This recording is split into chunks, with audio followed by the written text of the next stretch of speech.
तो शुरू करें। तो हम कर रहे हैं शेर शाह सूरी के बारे में। याद होगा मिडवल में एक ना सिस्टम शुरू हुआ था जिसको एकता प्रणाली कहते थे। ठीक है ना, क्या होता था, जैसे मान के चलो मेरी लड़ाई हो जा रही है राजा की, तो राजा परमानेंट सैनिक अफोर्ड नहीं कर सकता था। तो इनको मैं बिठा के रखूं, सैलरी भी दूं, और जब लड़ाई होगी तो उनको लेके जाऊं, है ना। तो इसीलिए एकता व्यवस्था शुरू की गई थी कि भाई एक सिस्टम था जिसमें हम किसी व्यक्ति को ना जमीन का एक टुकड़ा दे देते थे। मान के चलो मैं दिल्ली का सुल्तान हूँ और मैंने कहा कि भाई आपको पंजाब में मैंने आपको ज़मीन दे दी है, आप वहाँ के इक्तादार हो, वहाँ के ऑनर नहीं हो, किराएदार ही मान लो। वहाँ पे जो उगेगा वो आप अपना गुजारा बसर कर लो, कोई दिक्कत नहीं है, लेकिन जब लड़ाई होगी तब आपको आना पड़ेगा। ये थी एकता व्यवस्था। इसको अलाउद्दीन खिलजी ने ख़त्म किया और उसके यहाँ पर परमानेंट सैलरी वाला सिस्टम रखा था।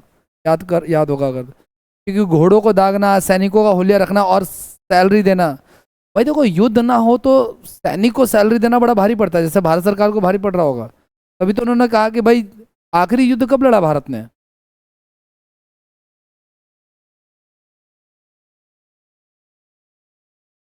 और कारगिल कब लड़ा था?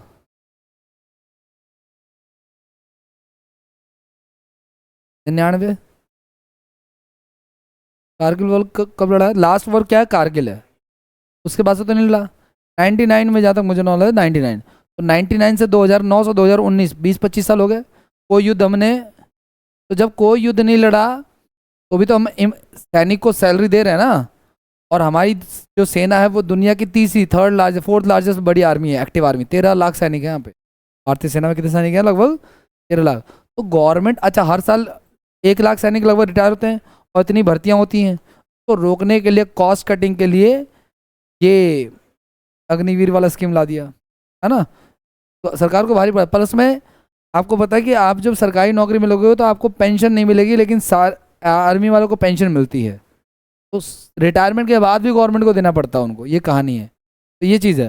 तो इन सबको ख़त्म करने के लिए एकता वाली प्रणाली थी। अब क्या हुआ, जब शेर शाह सूरी, जब जब हुमायूं था, जब बाबर था राजा, मुगल बादशाह का फाउंडर का ना, मुगलों का बाबर है ना। सबसे पहले कौन आया? बाबर। बाबर का बेटा। जब बाबर था उसी के समय में बिहार और बक्सर वाले इलाके में एक व्यक्ति, इक्तादार समझ लो, जो बाद में राजा बन गया। ठीक है ना। तो वो आगे चल के वो व्यक्ति कौन था? शेर शाह सूरी था। शेर शाह सूरी जो था वो बाबर की सेना में सैनिक भी रह चुका था, समझ आप लोग। लेकिन जब बाबर खत्म हो जाता है और उसकी जगह पे कौन आ जाता है? उसका बेटा। तो हुमायूं आ जाता है और इधर से अब शेर शाह, जब बाबर खत्म हो गया तो वो उस जगह का राजा हो गया। वो इक्तादार तब फ्री हो जाता था जब राजा खत्म हो जाता, तो वो अपने आप को नया वंश के, इसी तरह हिस्ट्री में नए वंश कैसे बनते? ऐसे तो बनते थे कि मैंने इनको पंजाब का इक्तादार बनाया, है ना। और मान के चलो कि जब राजा खत्म हो गया तो इक्तादार ने कहा कि अब मैं ही राजा हूँ। पंजाब का अब नया वंश शुरू हो जाता था, नई स्टोरी शुरू हो जाती थी, ऐसा चलता था। तो शेर शाह सूरी जो था वो नया इक्तादार बन गया। शेर शाह सूरी बाबर का बेटा हुमायूं ना, तो बाबर की सेना में सैनिक भी रह चुका था, यानी शेर शाह सूरी को लड़ने का भी बहुत अच्छा खासा तजुर्बा था। इसलिए उसने बाबर को बहुत, जो है हुमायूं को बहुत ज़्यादा, जो क्या करा, हर युद्ध में लगभग हरा दिया था, है ना। चाहे बिलग्राम का युद्ध हो, चाहे चौसा का युद्ध हो, चाहे सरहिंद का युद्ध हो, बहुत सारे युद्ध पढ़े थे ना हमने। ठीक है ना, वो चीज़ है। तो ये सारे युद्ध हुए, लेकिन ये कम, देखो शेर शाह सूरी का टाइम पीरियड कितना है? लगभग उतना ही टाइम पीरियड है इसका जितना जितना हुमायूं भागा था, 15 साल, और इतना इसका टाइम पीरियड है। इसके मरने के बाद ही वो वापस आया है। ठीक है ना, समझ पा रहे हो उस चीज़ को आप लोग। तो अब शेर शाह, अच्छा ये इतना इंपॉर्टेंट क्यों है? तो इसके समय में कुछ ऐसे इकोनॉमिक रिफॉर्म, इसको अग्रिम, देखो राजा वही महान है जिसके समय में प्रजा खुश है। इसलिए अकबर महान है, इसलिए अशोक महान है। ठीक है ना। और इस व्यक्ति को अग्रिम अकबर कहा जाता है, यानी अकबर के पहले का अकबर। क्यों? क्योंकि इसकी विचारधारा कैसी थी? अकबर जैसी। तो रुपए की दशमलव प्रणाली को इसने अडॉप्ट किया था। आगे बढ़ते हैं इसके बारे में क्या। इसकी अचीवमेंट, टाइम पीरियड ज़्यादा नहीं लेकिन अचीवमेंट थोड़ी ज़्यादा है। इसका जन्म जो है पंजाब में हुआ था, होशियारपुर में। ठीक है ना। शेर, बचपन का नाम क्या था? फरीद था। इसने एक शेर को मार दिया था, एक ही वार में, तलवार के एक बार में शेर को मार दिया। इसका नाम क्या पड़ गया? शेर खां पड़ गया। ठीक है ना। ये सारी चीज़ें मैंने आपको बता दिया। आगे नेक्स्ट बढ़ते हैं। 1528 के चंदेरी के युद्ध में ये बाबर की सेना में शामिल हुआ था और मुगलों के साथ लड़ा था। बाद में ये मुगलों के अगेंस्ट ही लड़ा, वो बात अलग है। आगे 1539 का चौसा के युद्ध में मुगल सम्राट हुमायूं को पराजित करके शेर शाह की उपाधि इसने होल्ड की थी। आगे नेक्स्ट 1522 में गई शेर शाह दक्षिण बिहार के सूबेदार बहार खां लोहानी के यहाँ नियुक्त हुआ। ठीक है, ये हम पढ़ चुके हैं पीछे। आगे और क्या कह रहा है, शेर शाह को अकबर का अग्रगामी माना जाता है। जैसे अकबर होने वाला था ना इसके बाद, तो उससे पहले का अकबर था। क्यों? क्योंकि उसकी कुछ पॉलिसीज ऐसी थी, कुछ उसकी नीतियां ऐसी थी जिसमें प्रजा को बेनिफिट हो रहा था, या प्रजा खुश थी, प्रजा को कोई दिक्कत नहीं थी। ठीक है ना। इसकी राजधानी क्या थी? आगरा थी। बंगाल में सोनार गांव से शुरू होकर के, अच्छा देखो सुनो, इसने दिल्ली में जो गए, दिल्ली मानो कि चलो दिल्ली है, और दिल्ली में हम कहाँ बैठे हुए हैं? North west. हम कौन सी दिल्ली में गए? ईस्ट वेस्ट नॉर्थ साउथ, तो नॉर्थ वेस्ट दिल्ली में बैठे हुए हैं। और यहीं से एक रास्ता जाता है NH1, कहाँ जाता है? मूर्थल की तरफ, पराठे खाने के लिए। और वही रास्ता आगे चल के पंजाब चला जाता है। और यहीं से एक दूसरा रास्ता भी जाता है जो कलकत्ता जाता है। एक रास्ता जाता है पंजाब पाकिस्तान, और दूसरा जाता है इस सड़क को उस जमाने में सड़के आजम कहते थे। क्या कहते थे? उसके ये जो NH1 जो जा रहा है बाईपास से मूर्थल के लिए, ये बहुत ही पुराना है, बहुत ज़्यादा पुराना है। और उसका अलग अलग समय पे अलग अलग नाम होते थे। जैसे अंग्रेज़ों के समय में जो रास्ता कश्मीर को जाएगा वो कश्मीरी गेट है, जो रास्ता लाहौर को जाएगा वो, जो अजमेर जाएगा वो अजमेरी गेट है। लेकिन अब अजमेरी गेट खत्म हो गया, खाली नाम रह गया बस। समझ लोग, पहले रास्ता कुछ अलग था, वो सारी चीज़ें थी। तो क्या कहना चाह रहा है ये? तो ये जो दिख रहा है आपको, इन दोनों रोडों को मिला करके क्या कहा जाता था? अंग्रेजों ने इसका क्या नाम रख दिया? Grand trunk. लेकिन मुगलों के टाइम पे इस रोड का क्या नाम था? सड़के आजम। तो कभी आप अगर जाओ मूर्थल खाने और कोई फ़ोन करे कि बेटा कहाँ है, पापा बोले, तो कहते सड़के आजम पे हूँ मैं। ठीक है ना, वो चीज़ है। क्या कह रहा है? आगे चलकर इसका नाम ऑकलैंड ने जो है इसका क्या नाम रख दिया था? ग्रैंड ट्रंक रोड रख दिया था। आगे नेक्स्ट मुद्रा व्यवस्था की बात करते हैं, इस करेंसी की बात करते हैं। क्या मुद्रा व्यवस्था थी? तो इसने बहुत ही विकसित मुद्रा व्यवस्था को अडॉप्ट किया था।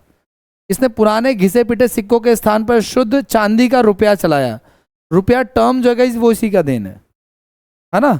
और जितना भी साउथ इंडियन कंट्रीज आप देखते हो, हम लोग पढ़ेंगे कभी स्टैटिक जगह में पढ़ाऊंगा आपको, capital countries and their currencies, देश और उनकी मुद्राएं। भारत में क्या चलता है? रुपया। पाकिस्तान में भी रुपया चलता है, नेपाल में भी रुपया चलता है। लेकिन पाकिस्तान में चलता है पाकिस्तानी रुपया, नेपाल में चलता है बराबर। लेकिन पूरे साउथ एशिया में गए, साउथ एशिया में कौन कौन से देश हैं?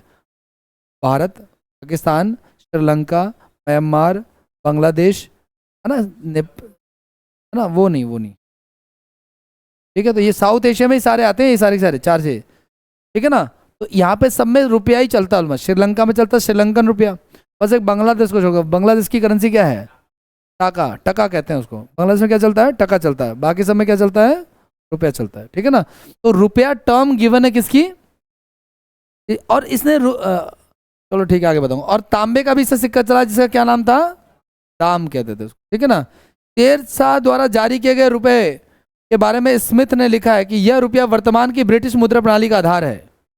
ऐसा कैसे आधार है भाई? तो शायद मैंने आपको बताया था, घर में जो सजाने के लिए जो छोटे छोटे सीपियां और शंख आते थे ना, शंख देखा ना आपने कैसा होता? कौड़ी जिसे कहते हैं। सुनो मेरी बात, छोटी जो शंख होता है, छोटा जो शंख होता है, उसको 3 हिस्सों में तोड़ दिया तो एक हिस्सा कौड़ी होता था, है ना। कहता ना फूटी कौड़ी नहीं मिलेगी, इसी चर्चा हमने की थी शायद, आई थिंक। फूटी कौड़ी नहीं मिलेगी, वो चीज़ है। तो आप देखोगे वो सब चीज़ें होती है, उसका प्रॉपर एक सिस्टम होता था। तो वो 16 आना होता था और 64 आने का 1 रुपया बन जाता था। 64 आने का यानी 1 रुपये में कितने आने होते थे? 64 आने होते थे। और एक आने में 16 कौड़ियाँ होती थी। ठीक है ना, ये सब चीज़ें। लेकिन इस सिस्टम को हटाकर उसने रुपए, अंग्रेज किसको मानते थे? हमने जब देश आज़ाद हुआ हमारा, तो हमने रुपए की दशमलव प्रणाली को अडॉप्ट किया। किसको अडॉप्ट किया? रुपए की दशमलव। इसका मतलब क्या होता है कि अब हम 1 रुपये में 100 पैसे मानेंगे, ना कि 64 पैसे मानेंगे। 1 रुपये में कितने मानेंगे अब? वही होता है 10 पैसे, 20 पैसे। आप लोगों ने चलाए? मैं तो चलाए हैं। मुझे याद है बचपन में मैंने 20 पैसे का भी मैंने सामान खरीदा। मुझे ज़्यादा उम्र नहीं है मेरी वैसे तो मेरे उम्र का अंदाजा ना लगाइए, लेकिन मैंने 20 पैसे का भी सामान खरीदा है गाँव में, 20 पैसे दे करके प्रॉपर। अठन्नियाँ भी चलती थी, अब बंद हो गई। अब तो इनके नखड़े और बढ़ गए कि 10 का नहीं लेंगे तो 2 का नहीं लेंगे, तो छोटा वाला नहीं लेंगे तो बड़ा वाला नहीं लेंगे। ठीक है ना, वो चीज़ है। हरियाणा चले जाओ, 10 का तो लेते ही नहीं है। हरियाणा तो में तो सिक्का ही नहीं ले रहे हैं, गुजरात में नहीं ले रहे हैं, नहीं कोई भी हो, चाहे असली वाला हो 10 का, चाहे उनको चाहिए ही नहीं कि भाई ये क्या दे, यो के दे दिया। हाँ सिर्फ नोट चाहिए, सिक्का नहीं, नहीं 5 का सिक्का ले लेंगे वो, किसी का भी 10 वाले में कंट्रोवर्सी आ गई है, उनको दिमाग ही नहीं चलाना कि ये असली की नकली है, सिस्टम से ही फेल कर दिया। समझ रहा उस चीज़ को आप लोग, होता ना कि हम देखेंगे आधा ऊपर छपा आधा नीचे छपा तो असली होगा ये होगा, मगर इतना नहीं सोचेंगे भाई हम, ये नहीं चलेगा, ये तो चलेगा। गुड़गांव में ऐसा हुआ तो सीधे ये कहता योग के दे दिया ऐसा करके। और कोई हरियाणवी अगर यहाँ पे एक दिन के लिए अगर ट्रैवल करने के लिए आता ना तो वो सिक्का नहीं लेता है यहाँ, क्योंकि उसको पता है वो वापस जाएगा, वो उधर चलेगा ही नहीं। तो ये बैड करेंसी है, बताया था मैंने, गुड करेंसी बैड करेंसी, तो ये बैड करेंसी तो है, उसकी प्रेस्टीज खराब है। सोना मिल जाए अभी आपको, ठीक है, तो वो कहीं भी चलेगा, वो चीज़ है। तो शेरशाह सूरी के जो स्मिथ ने लिखा, देखो ब्रिटिशर्स, ये क्या कह रहा है, स्मिथ कौन कह रहा है, ये स्मिथ एक इकोनॉमिक्स है, कौन है ये, अर्थशास्त्री है। और उसने कहा शेरशाह सूरी ने जो रुपया चलाया वही ब्रिटिश सरकार की मुद्रा प्रणाली का हिस्सा बना। और ब्रिटिश सरकार ने कौन सी मुद्रा प्रणाली अडॉप्ट की थी, रुपए की दशमलव प्रणाली अडॉप्ट की थी। किसको अडॉप्ट की थी, डेसिमल सिस्टम। डेसिमल मतलब 1 रुपये में 100 पैसे, पहले ऐसा नहीं होता था आगे, इसलिए इसको एक महान की काउंट में रखते हैं। और क्या कह रहा है आपका, अच्छा ये जो शेरशाह सूरी है गए, इसका द्वारा निर्मित दीन पनाह को तुड़वा कर उसके, हाँ शेरशाह सूरी ने हुमायूं देखो शेरशाह ने क्या किया, हुमायूं ने दीन पनाह बनाया था, हाँ दीन पनाह बनाया था लाइब्रेरी, दीन पनाह को तोड़वा करके उसका जो अवशेष जो बचा हुआ था, जो उसका बुरादा मलबा, उसको जो है क्या कहा उसने, दिल्ली के पुराने किले में जो है उसका निर्माण करवाया था। अच्छा दीन पनाह कहाँ है, वो भी वहीं है, दीन पनाह कहाँ था, वो भी पुराने किले में ही है ना। मतलब दीन पनाह को तोड़ करके पुराने किले के किसी दूसरे उसमें लगा दिया। सत्ते में नहीं फेंक सकता ना, एमसीडी वाले पकड़ लेते, मलबा फेंकने पे चाहे चलान कर देते हैं। बार आप लोग, पुराना किला कहाँ है, पुराना किला कहाँ है, आप वहाँ सुप्रीम कोर्ट मेट्रो स्टेशन उतरोगे, वहीं से उतरते चले जाओगे आप लोग, तो पहले तो आएगा आपका ये प्रगति मैदान, पहले उसका नाम मेट्रो स्टेशन का नाम प्रगति मैदान ही था, अब सुप्रीम कोर्ट हो गया। तो प्रगति मैदान आएगा, उसके जस्ट बाद पुराना किला, उसके सामने जू है, और उसके राइट साइड में सुप्रीम कोर्ट ऑफ इंडिया है, और उसके जस्ट पीछे हाई कोर्ट ऑफ दिल्ली है, पटियाला हाई कोर्ट है, ठीक है ना, ये सारी चीज़ें। तो पुराना किला के अंदर ही दीन पनाह था, उसको तोड़वा के, दुश्मन थे ना ये तो, उसको तोड़वा करके क्या कर दिया, पुराने किले में दूसरी जगह पे बनवा दिया उसको, ठीक है ना, ये सब चीज़ें। आगे नेक्स्ट की बात करते हैं, और क्या कह रहा है आपका, शेरशाह द्वारा निर्मित गए सासाराम के मकबरे में, देखो सुनो, इसके समय में आर्किटेक्ट, कोई भी राजा आएगा तो उसका आर्किटेक्ट पढ़ना है, इसने क्या क्या, अच्छा इसकी खास बात क्या है, इसने हाँ इसने एक और चीज बनाई थी, किला ए कोहना, क्या बनाया था इसने, किला, ये शेरशाह, ये उसी के अंदर है, पुराने किले के अंदर ही है। ये एक तरह का मॉस्क्यू है, एक तरह का क्या है, मस्जिद है, ऐसा कह लो उसका टाइम का, 2 फ्लोर का है, अब गवर्नमेंट ने इसको बंद कर दिया, आप अंदर नहीं जा सकते इसके, लेकिन वो ऑक्टागन है, कैसा है, ऑक्टागन बोले तो 8 उसके वो हैं, कॉर्नर्स हैं, ऑक्टागन है वो। और ठीक जो किला ए कोहना मस्जिद आप देखोगे, ठीक वैसा ही इसने अपना मकबरा भी बनाया था ऑक्टागन शेप का, कहाँ पे, सासाराम, कहाँ है सासाराम, बिहार में। तो बिहार के अंदर एक झील है, और झील के अंदर उसने मकबरा बनाया। तो जब मैं आपकी तरफ बिगना था मैं सोचा झील के अंदर, लेकिन नहीं, जैसे आपने जल महल देखा है ना, झील के ऊपर है ना, लेकिन है तो वो झील के अंदर ही ना, झील के अंदर मतलब झील के नीचे नहीं यार, हाँ उसके आउटसाइड पानी है, मतलब पहले उसने एक फ्लोर बनाया होगा, उसके बाद मकबरा बना दिया उसने, झील के अंदर का, तो ये नहीं कि अंडरग्राउंड मामला चल रहा है, ऐसा कुछ नहीं है, मैं भी आप ही की तरह सोचता था पहले, ठीक है ना। तो इस सासाराम का जो मकबरा है इसका, उसको स्थापत्य कला का पराकाष्ठा कहते हैं, ऑक्टागन है और बाकी सारी चीजें, पराकाष्ठा होता कि उसको बढ़िया आर्किटेक्ट माना जाता है उस समय का, मुगलों से थोड़ा सा अलग है, ठीक है ना। आगे, और नवीन शैली के प्रारंभ का घोतक है, मतलब कि न्यू आर्किटेक्ट का सिंबल है, मतलब उससे पहले ऐसा आर्किटेक्ट नहीं देखा गया है, ठीक है ना, वो चीज़ है। अच्छा एक व्यक्ति हुआ कनिंगम, ये कौन है, आर्कियोलॉजिकल सर्वे ऑफ इंडिया, और ये लाल किला की देखरेख कौन करता है, टिकट लेते हो कभी लाल किला पे जाते हो तो क्या लिखा रहता है उसमें, भारतीय पुरातत्व विभाग, आर्कियोलॉजिकल सर्वे ऑफ इंडिया। तो जितने भी हमारे ये बड़े बड़े मॉन्यूमेंट्स हैं, इनकी देख रेख कौन करता है, भारतीय पुरातत्व विभाग करता है, ठीक है ना। इसकी स्थापना कब हुई थी, 1905 में, कब हुई थी, 1905 लॉर्ड कर्जन के समय, ठीक है ना। ठीक है, आगे बढ़े। तो कनिंगम उसी का हेड था। जब इंडस वैली सिविलाइजेशन पढ़ा था वहाँ ये नाम आया था कनिंगम। फिर दोबारा जाके सर्च करना आप लोग, वहाँ पे पीपीटी जो भेजी थी ना उसमें नाम आया हुआ था कनिंगम। तो कनिंगम ने शेरशाह के मकबरे को ताजमहल से भी सुंदर बताया है, ठीक है ना। बस ताजमहल इसलिए वाइट है, तो वाइट तो जस्ता है, ये कोई वाइट पहन लेता तो नॉर्मली अट्रैक्टिव लगता है। बस ताजमहल वाइट है, और ये जो है ना कुछ अलग स्टोन का शायद मैंने रखा होगा, नहीं रखा है मैंने, लेकिन वो ऑक्टागन है, रेड स्टोन का बना हुआ है, ठीक है ना। लेकिन काफ़ी अच्छा उसका आर्किटेक्ट है। आगे बढ़े तो मेरी बात ध्यान से सुनना गई। 3 मकबरे हैं। एक है आपका हुमायूं का मकबरा, एक क्या है आपका, ये कहाँ है, और हुमायूं के मकबरे की कॉपी से क्या बना है, ताजमहल बना है। क्या बना है, और ताजमहल की मकबरे से क्या बना है, बीबी का। किसकी बीबी का, अपनी बीबी का बनवाएगा, ठीक है ना, औरंगजेब की बीबी का, है ना। लेकिन औरंगजेब जो था ना भाई, औरंगजेब जो है ना ये फालतू चीज़ों में पैसे वेस्ट नहीं करता था कि मरे तो मकबरा बना दो ऐसा खर्चा करके, नहीं। और शाहजहां के शौक अलग थे, औरंगजेब अलग अलग विचारधारा का आदमी था। औरंगजेब टोपी सीलता था, कुरान लिखता था, ठीक है ना।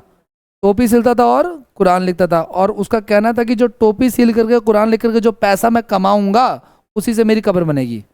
और टोपी सिल करके आदमी करोड़ों तो कमाएगा नहीं, तो उसने कहा कि मेरी कब्र करोड़ों खर्च करना भी मत, खुले में बनाना, बिल्कुल कोई छत नहीं होनी चाहिए कब्र के ऊपर, ये उसके साफ साफ इंस्ट्रक्शन थे। तो ऐसा ही हुआ, जब वो मरा तो उसको कब्र बनाया गया, औरंगाबाद में उसकी कब्र है। अभी कंट्रोवर्सी चल रही थी ना इसकी कुछ दिन पहले इंटरनेट पे, है ना। तो औरंगजेब की कब्र जो बनी वो सेम वैसी बनी जैसे औरंगजेब चाहता था, और उसी पैसे से बनी जिस पैसे से जो पैसे औरंगजेब ने कमाए थे बीइंग टोपी सील करके और कुरान लिख करके। पहले वो कुरान भी लिखता था, लेकिन उसने कहा कि कुरान अब मैं नहीं लिखूंगा, क्योंकि मान के चलो अगर कुरान लिखने में अगर कोई गलती हो जाती है तो वो पैसा फिर, है ना, वो गलत हो जाएगा फिर। तो बाद में उसने टोपी को, ये पूरी डिटेल बता रहा हूँ मैं आपको, हालांकि इतना जानने की आवश्यकता नहीं है आपको कॉम्पिटेटिव एग्जाम्स में, ठीक है ना। जब अंग्रेजों का टाइम आया गई तो औरंगजेब चूंकि एक राजा था, तो उसके मकबरे को ना घेर दिया गया।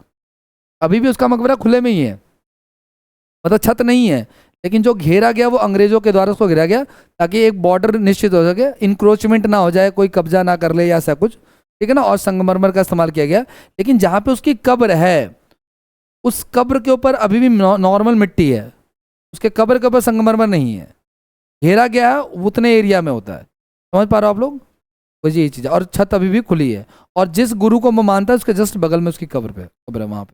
आगे बढ़े, नेक्स्ट की बात करते हैं। तो बीवी का मकबरा, सुनो तो सही मेरी बात।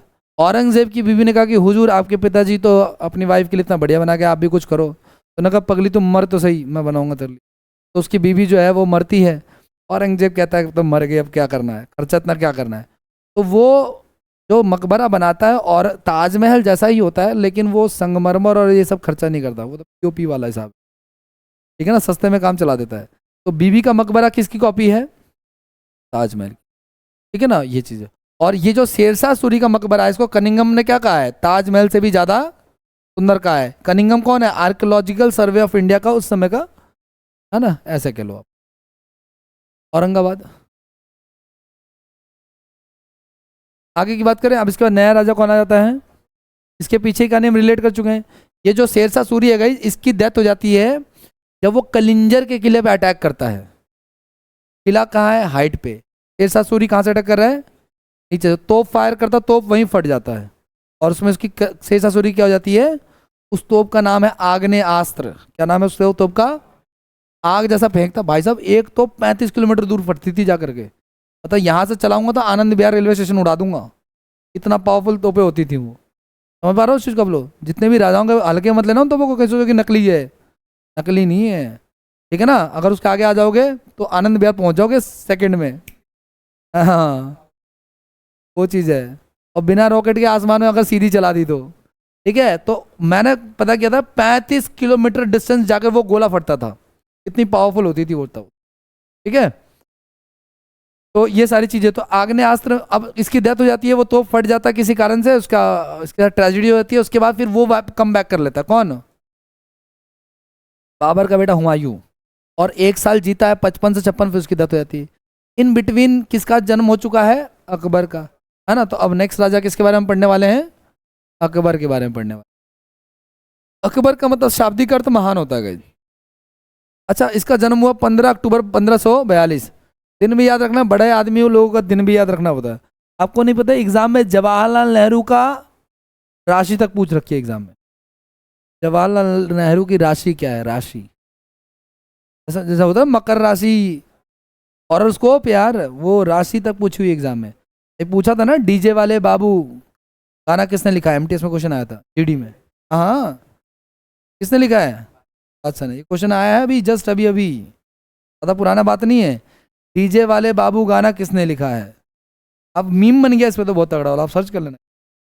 तो पेरेंट्स कह रहे हैं, टीचर कह रहा है, टीचर कह रहा है अब बच्चों को हम रील दिखाएं कि उनको सिलेबस पढ़ाएं समझ में, ठीक है ना। और ऐसे कई सारे ऊट पटांग गाने इस बार पूछे हुए थे, है ना। एक वो था लंदन ठुमकदा गाने में, कौन सा सिंगर थी, ऐसा नेहा कक्कड़ थी शायद, वो क्वेश्चन आया था। ये भी क्वेश्चन आया था ना, ऐसा भी क्वेश्चन आया। नहीं नहीं, वो तो थी वो जो तुम कह रहे हो ना, कंगना रनौत, वो तो एक्टर थी ना, सिंगर की बात कर रहा हूँ मैं, ठीक है ना। वो ऐसे ऐसे क्वेश्चन आए हुए हैं, सारे क्वेश्चन पूछे हुए थे इस बार के, तो कभी कभी वाहियात क्वेश्चन भी आ जाता है। समझ पा रहे हो आप लोग? इससे आगे बढ़े, नेक्स्ट की बात करते हैं चलो। तो रविवार के दिन पैदा हुआ और अमरकोट के राजा वीर साल के यहाँ इसका जन्म होता है। किसका? अकबर का। अकबर के पिता का नाम क्या है और माता का नाम क्या है? हमीदा बानो बेगम, ठीक है ना। और इनकी जो आया है, यहाँ पे धाया हो गया, आया माँ कह लो या बड़ी माँ कह लो, जो मुझे आइडिया नहीं क्या है इसका, मतलब उनकी जो केयर टेकर है, कौन है उसकी, वो क्या है, उनका नाम है महा महा अंगा नाम एक्चुअली, ठीक है ना, महा अंगा, ठीक है ना, जो उसकी केयर टेकर है। अब अकबर, बाबर जब भारत में आता है गाइस, बाबर कब आता है भारत में? 1555 में आता है, जब शेषा सूरी मर जाता है ना। हुमायूं, सॉरी यार, ठीक नहीं हो क्या। हुमायूं जब भारत में आता है 1 साल बाद उसकी डेथ हो जाती है। और आपको पता है इसकी जब राजा की डेथ हो जाती है, तो मैंने बात बताई थी आपको, ठीक है ना। तो और किसी को पता चल जाए कि इस गद्दी पे राजा नहीं बैठा हो, तो वो उसको अटैक करेगा। इसलिए उन्होंने हुमायूं के डेथ के बाद अकबर को क्या कर दिया, अब अकबर की उम्र है मात्र 13 साल। 13 साल का राजा कैसा हो सकता है कोई? अब लोग हम 30 में भी डिसीजन नहीं ले पा रहे, लाइफ का करना क्या, फॉर्म भरूँ कि छोड़, है ना। वो 13 साल में राजा। एक बात बताओ, अगर हमने अकबर को राजा बना दिया है, तो किसी को सुनाई देगा कि वहाँ का राजा कौन है, तो अकबर। ये थोड़ी सोचेगा कि 13 साल का है कि 14 साल का है। पहली प्रायोरिटी है, पहले तो जगह को फिल करना है, ये चीज़ है। तो अकबर को क्या बना दिया? राजा। इससे सामने वाले का मनोबल बढ़ता है, अगर पता चले ना कि वहाँ पे कोई राजा नहीं है, तो अटैक करो, फिर वो चीज़ है। तो और अकबर को राजा बना, लेकिन अकबर तो डिसीजन लेगा नहीं, क्योंकि 13 साल का क्या होता है, एक बच्चा ही होता है। तो उसका केयर टेकर एक बनाया गया, जिसका क्या नाम था? बैरम खां। अब सुना दे यहाँ से, 3 वर्ष की आयु में अकबर की भेंट जो है ना, अकबर का जब जन्म हुआ उसके बाद हुमायूं चला गया था ईरान इराक। मैंने कहा था वहां पे भी वो राजा वाला जिंदगी जीता था। हुमायूं को गाइस कहते हैं किंग ऑफ लॉफ्टी फॉर्चून। वो बाय डिफॉल्ट जहां भी गया उसने, उसको किंगशिप मिली उसको, चाहे वो ईरान गया चाहे वो वापस यहाँ पे कहीं भी, ठीक है ना। किस्मत का धनी था ऐसा कह लो आप लोग, ठीक है ना। एक ट्रेजेडी और भी सुनने की मिलती है गाइस, जब हुमायूं ने इसको भगाया था ना भारत से, किसको? शेरशाह सूरी ने हुमायूं को भगाया था, ठीक है ना। Thank you for the correction. Sher Shah Suri ने हुमायूं को भगाया था, तो एक नाविक ने उसकी मदद की थी भागने में। हुमायूं ने उसको एक दिन का राजा भी डिक्लेयर किया था। ऐसे ऐसे होते हैं, जैसे नायक मुंबई देखा नहीं, एक दिन का सीएम, एक दिन का राजा डिक्लेयर किया था, ऐसा भी होता है, ठीक है ना। तो 3 वर्ष की आयु में अकबर की भेंट किससे होती है? अपने पिता से होती है। मतलब अकबर का जन्म हो गया, पिता चले गए, वापस जब आया तो 3 साल का था। और जब वो आता है तो 1545 में काबुल और कांधार पर विजय कर रहे थे। उसी समय जिस साल भेंट हुआ समय इसने ये दोनों इलाके जीते थे, है ना। तो उसके बाद क्या होता है, उसी समय उसका नाम अकबर का क्या लगता था? जलालुद्दीन मोहम्मद। ये पूरा कंप्लीट नाम है, वैसे इसको इन शॉर्ट जलाल कहते हैं। घर का नाम नहीं होता, है ना। क्या है घर का नाम आपके? प्रीति है यार, ये तो बड़ी अच्छी अजीब बात है। घर के नाम तो अजीब गरीब होते हैं, है ना। सुंदर बताया, घर का नाम क्या है भाई? नेक्स्ट की बात करें, चलो आ जाओ नेक्स्ट की बात करते हैं। जब हुमायूं जब 1555 में हिंदुस्तान का दोबारा से राजा बनता है, तो उसने अकबर को लाहौर का सूबेदार नियुक्त किया है, छोटा ही है लेकिन एज ए फॉर्मेलिटी उसको अपॉइंट कर रखा है ना। और अकबर का संरक्षक कौन है? बैरम खान उसका संरक्षक है, मतलब उसको देख रेख कौन करेगा, उसकी सारे डिसीजन कौन लेगा? वो उसका वफादार है। बैरम खान कौन है उसका? और वफादारी करता भी है, ठीक है ना। आगे देखो और क्या कहते। अकबर के बचपन का नाम जलाल था। अकबर के शिक्षक का नाम अब्दुल। भाई शिक्षक तो था लेकिन अकबर पढ़ा लिखा नहीं था। पूरे सल्तनत काल का सबसे कम पढ़ा लिखा रहा, ये निरक्षक इलिटरेट कौन था? अकबर। लेकिन सबसे कामयाब राजा कौन था? पूरे सल्तनत काल का सबसे पढ़ा लिखा राजा कौन था?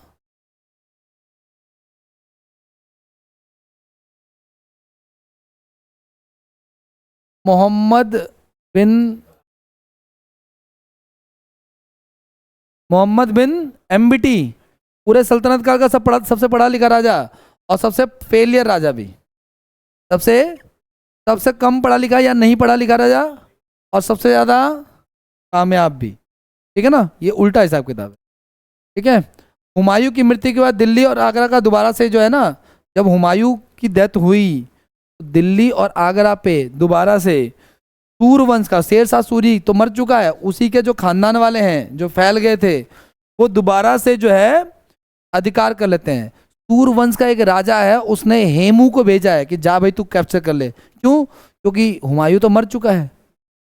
तो कुछ दिनों के लिए ही सही, लेकिन हेमू जो है, जिसका पूरा नाम हेमचंद्र है, ये आगरा का राजा, मतलब पूरे मुगल जगह पे वो आ जाता है। आगरा और दिल्ली का क्या बन जाता है। उसके बाद जब अकबर को पता चलती है बात, 13 साल का, तो जो उसका संरक्षक है कौन, वो मारता है हेमू को, भगाता है, काम खत्म करता है और वापस से मुगल को क्या कर देता है, स्टैब्लिश कर देता है। लेकिन एक दिन के लिए ही सही, लेकिन ये हेमू राजा तो बन जाता है। और ये जो हेमू है यही आखिरी विक्रमादित्य है, 14वां। इतिहास में टोटल कितने विक्रमादित्य हैं? 14। ये आखिरी विक्रमादित्य है। ये रेवाड़ी का राजा है। रेवाड़ी कहाँ है? हरियाणा में। इसकी बात कर रहे हैं हम लोग, हेमू की बात कर रहे हैं गाइस, हेमचंद की बात कर रहे हैं हम लोग, वजीर है। पानीपत का दूसरा युद्ध लड़ता गाइस ये 5 नवंबर 1556 अकबर और किसके बीच में, है ना। और कौन जीत जाता है? ऑब्वियस बात है अकबर जीता है। हेमू की हार हो जाती है, अकबर दिल्ली का वापस से क्या बन जाता है, राजा बन जाता है, ठीक है ना। तो 7 अक्टूबर से 5 नवंबर देख लो आप लोग, कितने दिन हो गए लगभग, अक्टूबर से नवंबर एक ही महीना हुआ। एक महीने में भी 2 दिन कम, एक महीने में भी 2 दिन कम दिल्ली का राजा बनता है। तो आखिरी हिंदू शासक पूछे आपसे किसका, दिल्ली का, तो किसको बोलोगे आप लोग, हेमचंद को या हेमू को बोलोगे आप, ठीक है ना। और आखिरी विक्रमादित्य भी है ये 14th नंबर। यह रेवाड़ी का रहने वाला निवासी था, जो कि बनिया था, है ना, पढ़ा था ना 4 कास्ट, वैश्य शूद्र क्षत्रिय और ब्राह्मण। उसको ऊपर ले लो, ब्राह्मण क्षत्रिय वैश्य शूद्र ऐसा कर, तो वैश्य था। इसका मूल नाम क्या था, हेमचंद था। आगे की बात करें, ये उसकी फोटो है, ठीक है ना। और क्या कह रहा है आपका, सूरवंशी शासक था। आदिल शाह के शासनकाल में हेमू प्रधानमंत्री बना था। आदिल शाह कौन था, सूरवंशी था। वो कौन, शेरशाह सूरी के खानदान वाला। भाई जब वो भाग गया था ना, कौन, बाबर का बेटा हुमायूं, तो शेरशाह सूरी के पूरे खानदान वाले फैले हुए थे। इवन दो जब हुमायूं वापस आया था तो शेरशाह सूरी तो मर चुका है, लेकिन पंजाब में जो राजा वो भी सूरवंश का शासन, इसका नाम है सिकंदर सूरी शायद, आई थिंक हमने पीछे पढ़ा था इसके बारे में। उसको हराता, उसके बाद एंट्री लेता अपनी, ठीक है ना। आगे नेक्स्ट, हेमू 22 युद्ध लड़ चुका है। कितने, 22। और उसमें से एक और उसे एक भी, मतलब एक में भी वो हारा नहीं है। एक में भी वो 22 के 22 युद्ध क्या कर रहा है, वो जीत चुका है। इसलिए आदिल शाह ने इसे विक्रमादित्य का टाइटल दिया था। आदिल शाह कौन है, उस समय का सूर शासक है, जो सूर वंश का है, ठीक है ना। आगे की बात करते हैं। विक्रमादित्य की उपाधि धारण करने वाला ये 14वां और अंतिम शासक है, कौन, हेमू। और हेमू दिल्ली की गद्दी पे बैठने वाला अंतिम हिंदू सम्राट भी है। इसके बाद कोई हिंदू राजा दिल्ली की गद्दी पे नहीं बैठे। आगे की बात करते हैं, ये है आपका कौन, अरे नहीं, इसका नाम है वो यार, बैरम खां। क्या नाम है भाई का, बैरम खां का टैटू करवा रखा है इसने। बात करें आ जाओ, चलो, ठीक है ना। अच्छा, कटप्पा तो आपने मूवी देखी होगी ना, बाहुबली। कटप्पा को क्यों याद कर रहे हैं? उसकी वफादारी के लिए। तो बैरम खां का भी सेम रूल है ना? तो बाहर से पूरा स्ट्रिक्ट है, अकबर का संरक्षक है, मौका मिले तो अकबर को जब मर्जी मार सकता है और खुद राजा, लेकिन उसने ऐसा। लेकिन जब अकबर के खानदान वालों को लगा ना कि भाई एक दिन मौका पाके अकबर का काम तमाम कर सकता है, इसके खिलाफ लोगों ने षड्यंत्र करना चालू कर दिया। लेकिन अकबर इस पर पूरा भरोसा करता है और बिल्कुल फादर और मतलब पिता पुत्र वाला रिलेशन है, फादर सन वाला रिलेशन है। तो अकबर के कॉन्फ्लिक्ट के बाद ना बहुत ज़्यादा जब कलेश बढ़ जाता है, ये बंदा परेशान हो जाता है, जैसे आप किसी के लिए वफादार हैं, फिर वो आपके ऊपर क्या कर रहा है, उंगली उठा रहा है, उसके बाद क्या करता है, ये युद्ध करता है अकबर के खिलाफ। क्या करता है? उस युद्ध में भी अकबर इसको मारता नहीं है, उसको वो सजा नहीं देता, उसको वो मक्का मदीना जाने का आदेश दे देता। लेकिन उसकी कोई खास पर्सनली दुश्मनी से नहीं है। उस समय अगर किसी को मारना है तो उसको मक्का मदीना जाने की सजा दे दो। रास्ते में इनके इतने दुश्मन हैं कि ये जो इतने लोगों को मार चुका है रास्ते में, कोई ना कोई इसको और मार। ऐसा ही हुआ था, इसके साथ भी हुआ था सेम, ऐसे ही बहुत सारे राजाओं के साथ ऐसा हो चुका है पहले। आगे मैं आपको बताऊंगा आगे। आगे देखो नेक्स्ट, बैरम खां का संरक्षक कौन? संरक्षण काल, भाई जब गद्दी पे है ना, संरक्षण काल मतलब कि जिस समय वो इसके सुपरविजन में रहा, ठीक है ना। मैंने अकबर का फ़ोन चेक किया था, गैलरी उसकी, उसमें यही फोटो निकली बैरम खां की, ठीक है। अकबर साइड में था, मैंने क्रॉप कर दिया, ठीक है ना, ठीक है, हाँ यही था सेम। हुमायूं ने जब अकबर को लाहौर का सूबेदार नियुक्त किया था पहले, ठीक है ना, उसी समय उसने बैरम खां को नियुक्त किया था एज ए सिक्योरिटी इंचार्ज, जो भी कह लो आप लोग। बैरम खां क्या था, है ना, सिया संप्रदाय से बिलोंग करता था, है ना, सिया संप्रदाय से बिलोंग करता था। और क्या कह रहा है आपका, मैंने आपको बताया कि 1556 में अकबर शासक नियुक्त हुआ, है ना, और तब तक बैरम खां उसका क्या रहा, तो जब चाहे तब लेकिन मारा नहीं, ठीक है ना। तो ये सवाल ही पैदा नहीं हुआ कि अकबर को किसने मारा, जैसे कि बाहुबली को किसने मारा, कटप्पा ने क्यों मारा बाहुबली को, सवाल आया था ना, एक बार बीच में वायरल हुआ था वही। तो शासन संबंधित महत्वपूर्ण गतिविधियां करने के कारण इस काल में बैरम खां का मतलब देखो मैंने कहा ना 13 साल का तो बच्चा ही है। 55 में बैठा तो 13 साल का था, 56 में 14 का, 57 में 15 का, 58 में 19 का, है ना, 16 साल मतलब 19-20 साल का होगा, 60 तक मान के चलो, हटा दो कोई बात नहीं, ठीक है ना। 19-20 साल में भी कोई अच्छा डिसीजन मेकर वो नहीं बन सकता, मुझे लगता बन सकता, है ना। तो बैरम खां सारे डिसीजन उसके कौन ले रहा है, ना सिर्फ युद्ध के बल्कि एडमिनिस्ट्रेटिव डिसीजन भी वही ले रहा है। किसको लेटर लिखना है, किसको क्या जवाब देना है, ये सारे काम भी कौन कर रहा है, बैरम खां कर रहा है, ठीक है ना। आगे नेक्स्ट की बात करते हैं। अब इसके बात करते हैं अकबर का युद्ध, अकबर का मतलब कि अकबर ने कहां कहां पे कैसे कैसे युद्ध चलाए गए, समझ पा रहे हो क्या आप लोग, पढ़े इसके बारे में।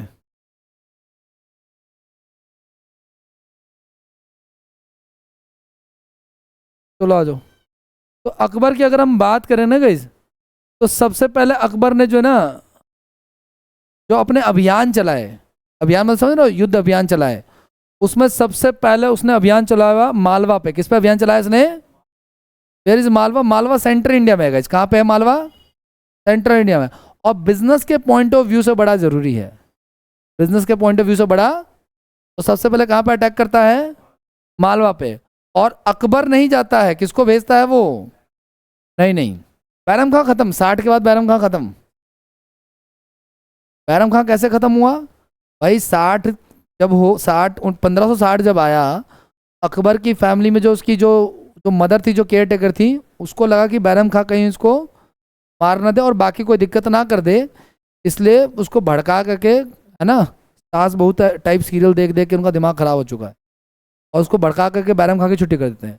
बैरम खां को इतना विरोध करते हैं कि बैरम खां खुद विद्रोह का युद्ध छेड़ देता है, किसके खिलाफ, और उसमें बैरम खां हार भी जाता है।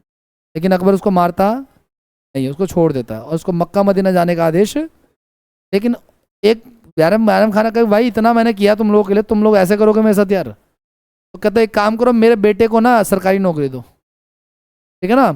तो बैरम खां का बेटा है एक, जो कि अकबर के 9 रत्नों में से एक है, उसके बारे में हम पढ़ेंगे आगे। अकबर के 9 रत्न है ना, उसमें से एक बैरम खां का बेटा भी है उसमें, आगे मैं आपको बताऊंगा।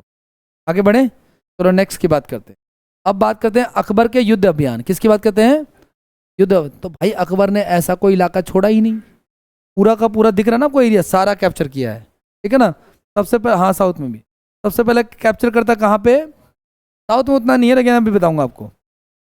मालवा पे अटैक करता है, ठीक है ना। और मालवा में वो किसको भेजता है? वो आदम खां को भेजता है। अकबर की तरफ से कौन जा रहा है? ठीक है। और इस समय यहाँ के शासक है बाज बहादुर। कौन? वो माला माल वीकली का बाज बहादुर नहीं, इसका यूं हेयर स्टाइल है, देखा ना, माला माल वीकली मूवी देखिए ना, वो वाला बाज बहादुर नहीं, ये थोड़ा स्ट्रांग वाला है। और बाज बहादुर जो होता है ना, पराजित हो जाता, हार जाता, और क्या हो जाता वहां से? और उसकी पत्नी रूपमती ने आत्महत्या कर ली, ठीक है। पति जो है वो भाग गया और पत्नी ने क्या कर लिया? नॉर्मली लोग जौहर कर लेते थे उस समय, ठीक है। और उसके 1562 में पीर मोहम्मद खां को मालवा का सूबेदार बनाया गया। अब वो एरिया किसके अंडर में आ गया है? तो उसका सूबेदार किसको बनाया गया? पीर मोहम्मद। लेकिन वो जो बाज बहादुर जो भाग गया था, वो एक्चुअली में अपने आप को रिफ्रेश करने गया हुआ था, वापस कम बैक करता है वो अपना, ठीक है ना। तो उस समय राजा कौन है वहां का? पीर मोहम्मद खां, है ना। और ये जो बाज बहादुर है वो दक्कन राज्य, समझ रहे हो, इन राज्यों की मदद लेकर के दोबारा से अटैक करता है, और पीर मोहम्मद खां की क्या कर देता है? हत्या कर देता है। और अब्दुल खां उज्बेक ने पुनः मुगल कब्जा। अब देखो, अकबर दोबारा से किसी को भेजता है और दोबारा से उसको मालवा पे कैप्चर करता है और उसको क्या कर देता है? आपका खत्म कर देता है। क्या नाम है उसका? बाज बहादुर को मार देता है। उन दोनों की कब्र, गाइस, बाज बहादुर की और उसकी पत्नी की कब्र जो है वो वहीं पे मालवा में ही है, ठीक, सारी चीजें, ठीक है। नेक्स्ट की बात करते हैं। अगला वर्ड क्या आपका? चुनार। ये जो चुनार है ना गाइस, ये यूपी में, यूपी डिस्ट्रिक्ट पता है ना आपको? यूपी राज्य, यूपी में एक जगह है गाइस आपका मिर्जापुर डिस्ट्रिक्ट। यूपी में जगह कौन सी है आपकी? मिर्जापुर। मिर्जापुर में एक जगह है चुनार, ठीक है ना, वहां पे अटैक करता है। ये इतने बड़े देश में इसी पॉइंट पे क्यों अटैक करता है? तो वो पॉइंट भाई बिजनेस के पॉइंट ऑफ व्यू से जरूरी होगा, इसीलिए इनको शौक नहीं है कि रेगिस्तान में जाके वो अटैक करें, या अटैक वहीं, खर्चा वहीं करेंगे जहाँ से फायदा होगा, है ना। वो चीज़ है। अंधेरे में तीर चलाने का कोई फायदा है? तीर का नुकसान और हो जाएगा, ये चीज़ है। तो चुनार में जाता है 1562 में। अफगानों का शासन है। किसका शासन है? अफगानों का शासन है, ठीक है ना। और अफगानों का और मुगलों की दुश्मनी मैंने पहले ही बताई थी आपको, क्योंकि आखिरी अफगान शासक किसको था? इसको हुमायूं ने हराया था, बाबर ने हराया था। सिकंदर लोदी, सिकंदर लोदी था ना लास्ट, लोदी वंश का आखिरी अंतिम शासक कौन था? उसको हराता है वो, ठीक है ना। और 1562 में अब्दुल खां के नेतृत्व में इसे जीत करके मुगल साम्राज्य में मिला लिया। किसको? चुनार को। इसके बाद नेक्स्ट आता है क्या? आमेर। अगली जगह क्या है? आमेर के राजा बहारमल, ठीक है ना, आमेर के राजा बहारमल। अब देखो, उसका ध्यान, अकबर का ध्यान जाता है राजस्थान की तरफ। किसकी तरफ जाता है? तो राजस्थान के राजाओं को नोटिस भेजता कि भाई तुम लोग हमारे में मिल जाओ, नहीं तो हम फिर लड़ाई होगी फिर। तो सारे राज्यों से लड़ाई करने नोटिस भेजता है सभी राज्यों को। उसमें जो आमेर जगह है राजस्थान में, उसका जो राजा कौन है? बहारमल। वो उनकी एक्सेप्टेंस को एक्सेप्ट कर लेता है, वो उनके अंडर में आ जाता है, ठीक है ना। कौन? आमेर का राजा। तो आमेर का राजा बहारमल ने राजपूत शासकों में सबसे पहले अकबर की अधीनता स्वीकार की है। समझ पा रहे हो आप लोग इस चीज को? और अपनी पुत्री हरखाबाई, ना कि जोधाबाई। मूवी में अकबर की पत्नी का नाम क्या है? अरे हरखाबाई नाम है। क्या नाम है? क्या लिखा मैंने? वो जोधाबाई जो मूवी में दिखाया ना, वही आमेर के राजा ही है, लेकिन आमेर के राजा की पुत्री का नाम हिस्ट्री में क्या है? ये बात हम कर चुके हैं डिस्कस, है ना। तो हरखाबाई का विवाह अकबर से किया और उसने उसके पुत्र सलीम को जन्म दिया ना। उनका बेटा कौन होता है? पहली बात तो उन दोनों का कोई पुत्र हो ही नहीं रहा था, तो अकबर चल जाता है कहाँ पे? किसकी दरगाह पे? हाँ, शेख सलीम चिश्ती की दरगाह पे जाता है। कहाँ पे? अजमेर शरीफ। उन्हीं के नाम पे उस अपने पुत्र का नाम रख देता है, क्या? सलीम रख देता है, ठीक है ना। लेकिन हरखाबाई जो आती है ना इसके दरबार में, तो कुछ रूल्स रेगुलेशन के साथ आती है। कहती है क्या? इस पर बहुत ज़्यादा डिटेल है, कितनी पढ़ोगे थक जाओगे आप लोग। अब फिर भी बताता हूँ आपको। हरखाबाई जैसा मूवी में दिखाया गया, जोधा अकबर, जो ऋतिक रोशन वाली मूवी है, वो कहते हैं कि भाई मैं अगर आपसे शादी करूंगी तो पहली कंडीशन कि मेरे लिए आपके मुगल बिल्डिंग में एक मंदिर होना चाहिए अलग से, ठीक है ना। और मेरे रिलीजन को चेंज करने के लिए मेरे पे प्रेशर नहीं बना सकते। ये सारी टर्म्स एंड कंडीशंस लिख करके नीचे एग्रीमेंट करते तब जाके शादी होती। और अकबर एग्री भी कर जाता है, क्योंकि अकबर जो है ना बाय नेचर सेक्युलर राजा है ना, और उसको हिंदुओं से भी उतना ही लगाव है जितना कि मुसलमान से है। और बल्कि वो तो यहाँ तक एक्सपेरिमेंट कर लेता है भाई कि वो दोनों को मिला करके अच्छे अच्छे धर्मों को जोड़ करके एक नया धर्म ही बनाता है, इसको दीन इलाही कहते हैं। अकबर एक नया धर्म बनाते हैं, इसको क्या कहते हैं? दीन इलाही। लेकिन मुस्लिम कम्युनिटी में वो धर्म को सर्वोपरि मानते हैं और वो नहीं चाहता कि धर्म में कोई ब्रीच हो, मतलब कोई अलगाववादी आए। जैसे जैन धर्म 2 हिस्सों में टूट गया, अब अकबर के नया धर्म बनाने से कोई ना कोई कॉन्फ्लिक्ट होगा। ऐसा ही सेम धर्म अलाउद्दीन खिलजी भी बनाना चाहता था, पीछे हमने पढ़ा था। अलाउद्दीन खिलजी भी क्या चाहता है? एक नया धर्म बनाना। लेकिन अलाउद्दीन खिलजी डिसेंट बनता था, उसको समझाया, उलेमाओं ने समझाया था कि भाई रहने दे, क्यों लोड ले रहा है। तो उसने वो नया धर्म का प्रोग्राम, लेकिन अकबर ने नया धर्म बनाया। अकबर ने नया धर्म, उसका नाम क्या था? दीने। लेकिन वो धर्म फेल भी हो गया। वो धर्म, मैंने अकबर की पूरी बायोग्राफी पढ़ी है इन डिटेल, और मैं आपको बता सकता हूँ कि लास्ट तक आते आते वो हिंदू फेस्टिवल के भी फास्ट रख रहा है, रोजे भी रख रहा है, कंफ्यूज हो गया है। बराबर इस चीज को आप लोग, आखिरी तक आते आते वो हिंदू फेस्टिवल के नवरात्रों के भी वो व्रत रख रहा है, रोजे भी रख रहा है, सारे काम कर रहा है। और बल्कि एंड एज तक आते आते उसने नॉन वेज भी छोड़ दिया है। समझ पा रहे हो इस चीज को आप लोग? ये चीज है। तो उसने जो धर्म बनाया था उसको एकमात्र हिंदू व्यक्ति ने अडॉप्ट किया था, दैट वाज बीरबल। उसके धर्म को एकमात्र हिंदू ने किसने अडॉप्ट किया था? बीरबल ने अडॉप्ट, ठीक है ना। और अबुल फजल उसका मेन पुरोहित यानी पंडित था उसका। तो आगे की बात करें, सलीम का जन्म हुआ अकबर ने भारमल के पुत्र भगवान दास को, है ना। आमेर का राजा कौन है? उसका बेटा कौन है? उसका पोता कौन? उसका बेटा कौन है? भगवान दास का पोता कौन है? मान सिंह। मान सिंह को अपने 9 रत्नों में जगह दी थी, है ना। मान सिंह को 9 रत्नों में जगह दी थी। और किसको दी है? बैरम खा के बेटे को भी दी है, और इसको भी दिए। 2 लोग हो गए ना, और 9 रत्नों में 2 लोग मिल चुके हैं, और भी मिलेंगे आगे भी। आगे की बात करते हैं। नेक्स्ट तीसरा है गाइस हमारा मेड़ता। मेड़ता जगह कहाँ पे है? ये आई थिंक मेरे साथ शायद राजस्थान का ही है। कहाँ पे? ये मेड़ता नहीं होना चाहिए, मेवाड़ होना चाहिए यहाँ पे। क्या होना चाहिए यहाँ पे? मेवाड़। क्या होना चाहिए यहाँ पे? मेवाड़। तो मेवाड़ एक जगह है गाइस, ये वाला मेवाड़ ने गाइस जीते जी कभी भी, जीते जी क्या, मेवाड़ अभी भी जी रहा है, ठीक है ना। यहाँ के राजा कौन थे? राजा इन जिन्होंने मुगल सेनापति सफीरुद्दीन ने पराजित किया और मेड़ता कब्जा कर लिया है। जयमाल भाग, अच्छा नहीं, मेड़ता ही है यार, मेड़ता ही ये जगह है, ठीक है ना। मेड़ता के राजा कौन है? राजा जयमल। और जयमल को किसने हराया? मेड़ता को किसने हराया? हाँ जी, मेड़ता के राजा शरीफुद्दीन को, नहीं, मेड़ता के राजा जयमल को हराया शरीफुद्दीन ने, हरा दिया। और ये बेचारे भागे भागे कहाँ पहुंचे? मेवाड़ पहुंचे। और मेवाड़ के राजा कौन है? यहाँ के, उन्होंने आकर के शरण ले ली, है ना, कि राजा जी हमें बचा लो। तो मेवाड़ के राजा उदय सिंह का अब अकबर से क्या होती है? लड़ाई चालू होती है, और ये लड़ाई एक खानदानी लड़ाई में बदल जाती है। यानी पहले कौन लड़ता है? फिर उदय सिंह का बेटा कौन है? कौन है उदय सिंह का बेटा? महाराणा प्रताप, ठीक है ना। वो लड़ाई चलती है। तो हल्दी घाटी का युद्ध बहुत खतरनाक, है ना। हल्दी घाटी का युद्ध, हल्दी घाटी बहुत खतरनाक, इसके बारे में भी चर्चा करेंगे हम इसकी, ठीक है ना। नेक्स्ट की बात आते हैं। तो मेड़ता पे कब्जा कर लिया उन्होंने, है ना, मालवा पे कब्जा कर लिया। और इधर क्या था हमारा? वो क्या था? वो चुनार। चुनार क्या जगह थी? चुनार। 3 जगह कब्जा हो गया ना। अब आगे की बात है, अब गोंडवाना की बात करते हैं। गोंडवाना ये वाला लैंड है गाइस, ये जो सेंट्रल इंडिया दिख रहा है ना आपको, साउथ वाला, ये इसको बोलते हैं गोंडवाना। तो भारत में गोंडवाना एक स्वतंत्र राज्य था, और इस राज्य की रानी कौन थी? रानी, इनके नाम पे अभी स्टेशन भी बना था कुछ दिन पहले, मोदी जी ने नाम चेंज किया था, रानी दुर्गावती स्टेशन, याद रखना। हाँ जी, एमपी में। तो रानी दुर्गावती किसकी रानी थी? ये इंडिपेंडेंट था, किसी के अंडर में नहीं था, इसके पीछे किसी का सपोर्ट नहीं था, और इसके संरक्षण में उसके पुत्र वीर नारायण का शासन था, ठीक है। रानी दुर्गावती मुहाबा के चंदेल वंश से संबंधित थी, ठीक है ना। 1564 में आसफ खान ने रानी दुर्गावती को पराजित करके उसको मुगल में मिला लिया। तो गोंडवाना भी चला गया, अब ये एरिया भी मिल गया है। अब आगे की बात करते हैं नेक्स्ट की। उसके बाद नेक्स्ट जगह क्या आपका? मेवाड़ की बात करते हैं, ठीक है ना।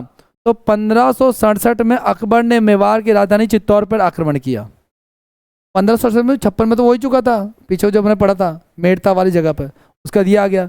और एकमात्र राजपूत राज्य मेवाड़ ने अंत तक अकबर की अधीनता स्वीकार नहीं की। यहाँ के शासक उदय सिंह थे, पीछे हमने पढ़ा था।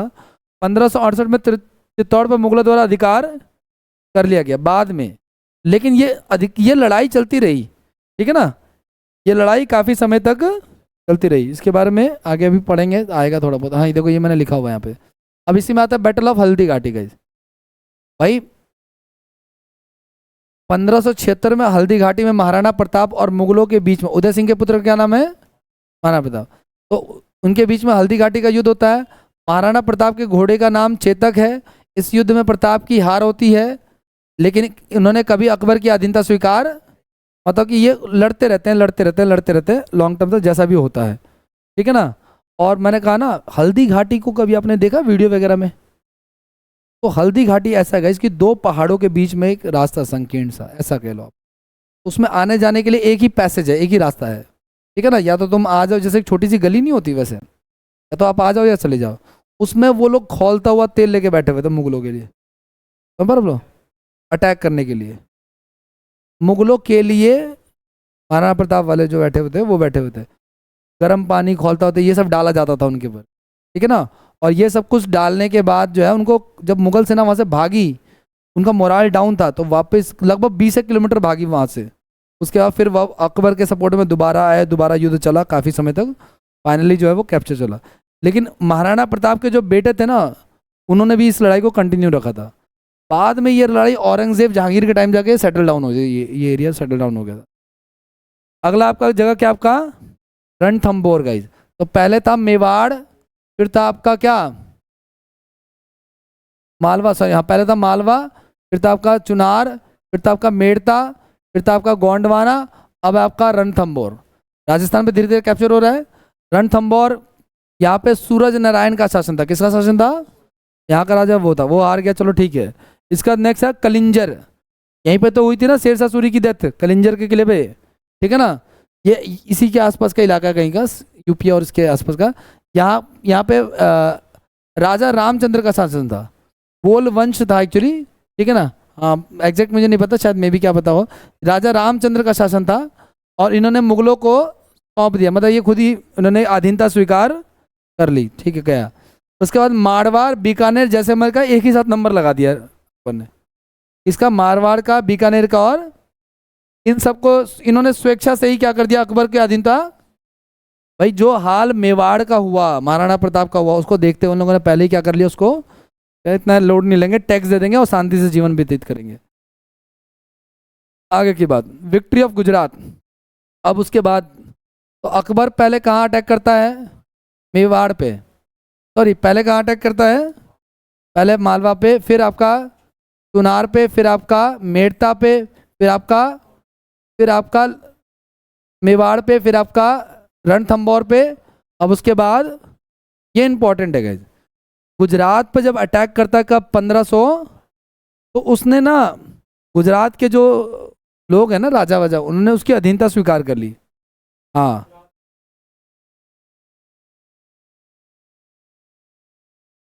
ये कब कर रहा है? तो क्या हो गया? हल्दी घाटी का युद्ध हुआ था दोस्त, कब्जा तो उसने हल्दी घाटी का युद्ध किसका युद्ध है बेसिकली? कहाँ के साथ राजा हैं? मेवाड़ के ना।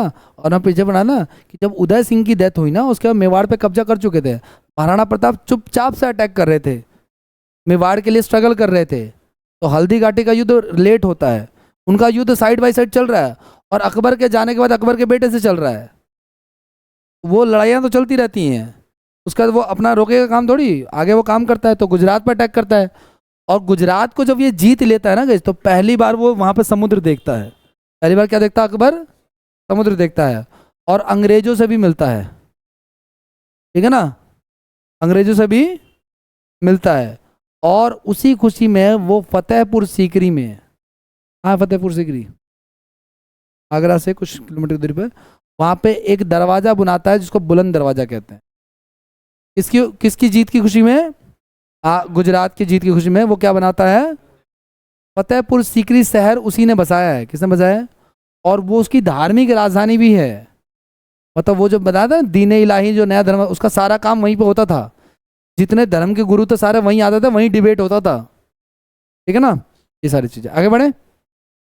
तो फतेहपुर सीकरी में जो है उसने वो, ठीक है, ये सारे काम किए। आगे नेक्स्ट की बात है, गुजरात भी जीत लिया। अब उसके बाद बंगाल और बिहार का नंबर, तो गुजरात भी कैप्चर में आ गया।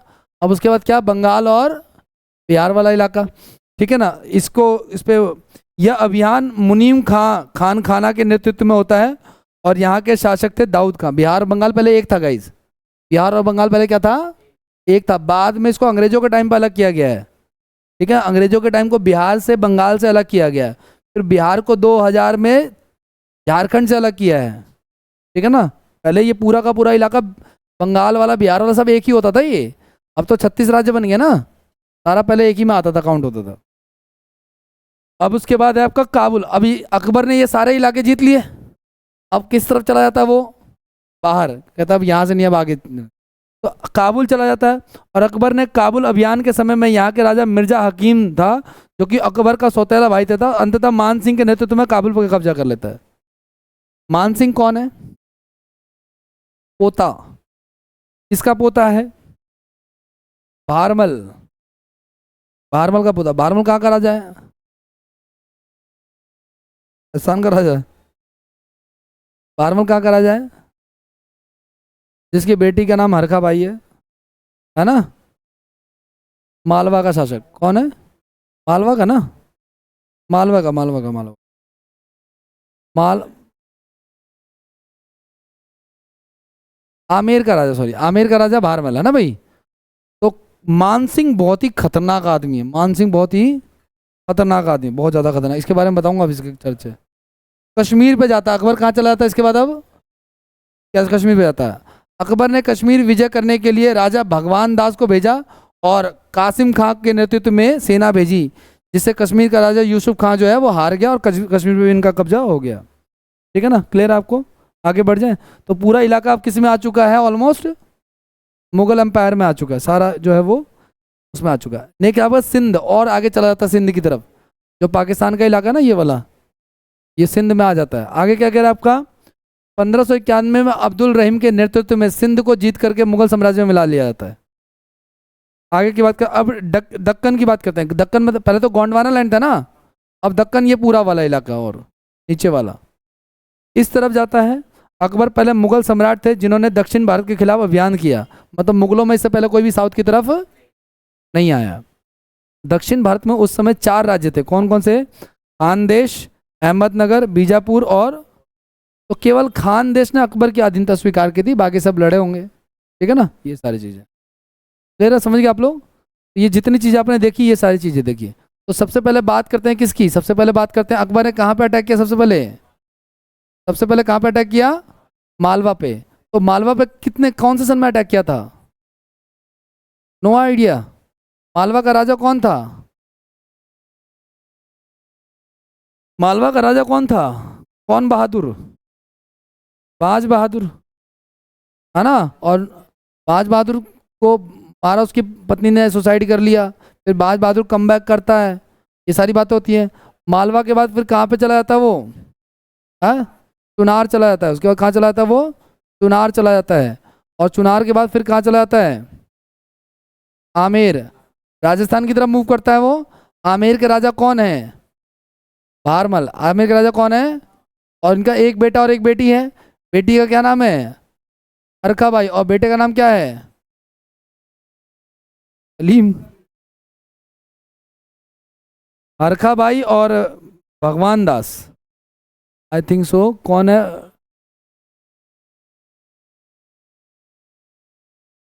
क्या था, आमेर है ना, भगवान दास, हाँ जी। और भगवान दास का बेटा कौन है, मान सिंह। नौरत्न में कौन शामिल है।